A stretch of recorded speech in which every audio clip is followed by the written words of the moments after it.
দেখো তোমার জন্য পাগল জুয়ান থেকে বুড়ো পায়ে দিয়া নাচো সখী তোমার দেখি। এবার তুফান সিনেমার লাগে উড়াদুরা গানের রিলস বানিয়ে তোলপাড় শুরু হয়ে গেছে পুরো নেট দুনিয়ায়। তুমি কোন শহরের মাইয়া গো লাগে উড়াধুরা। সম্প্রতি প্রকাশিত হয়েছে তুফান সিনেমার প্রথম গান লাগে উড়াদুরা, আর গানটি প্রকাশের সাথে সাথেই ছড়িয়ে পড়ে পুরো নেট দুনিয়ায়। গানটি বর্তমানে টিকটক, ফেসবুক, ইউটিউবে 1 নাম্বার ট্রেন্ডিংয়ে অবস্থান করছে।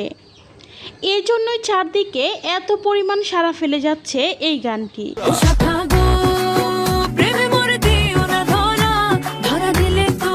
একের পর এক রিলস, টিকটক বানিয়ে নজর কাটছে দেশ বিদেশের তরুণ তরুণীরা। টিকটক, ফেসবুক ওপেন করলেই ভেসে বেড়াচ্ছে লাগে উড়াদুরা গানের রিলস। পুরা দেখো